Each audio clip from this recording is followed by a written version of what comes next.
महाराष्ट्रातील गोंदिया जिल्ह्यातील तिरोडा येथे भर रस्त्यात गुंडगिरीचा धक्कादायक प्रकार समोर आला आहे। विशेष म्हणजे या वादाचे कारण केवळ हसणे ठरले। तिरोडा शहरातील एका सलून समोर काही तरुण उभे असताना त्यांच्याकडे पाहून दुसरे तरुण हसल्याचा राग आरोपींना आला। त्यानंतर कोणताही विचार न करता आरोपींनी लाठीकाठ्यांनी तरुणांवर बेदम हल्ला केला। या हल्ल्यात 2 तरुण गंभीर जखमी झाले असून त्यांना उपचारासाठी रुग्णालयात दाखल करण्यात आले आहे। या संपूर्ण धक्कादायक घटनेचे चित्रीकरण सलूनमध्ये लावण्यात आलेल्या सीसीटीव्ही कॅमेऱ्यामध्ये कैद झाले आहे।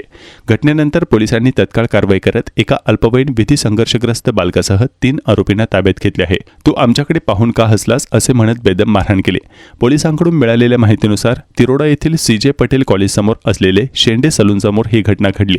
पालडोंगरी येथील 25 वर्षीय लोकेश मदनलाल प्रजापती हा आपल्या मित्रांसोबत सलूनच्या शटरजवळ उभा होता।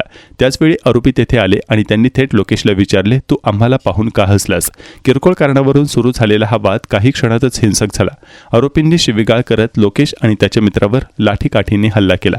त्यांच्या डोक्यावर, हातावर आणि पायावर बेदम मारहाण करण्यात आली। तसेच त्यांना जीवे मारण्याची धमकी देखील देण्यात आली। या हल्ल्यात कार्तिक गजानन रहांगडाले आणि तेजस भरतलाल उरकुडे हे दोघेजण गंभीर जखमी झाले।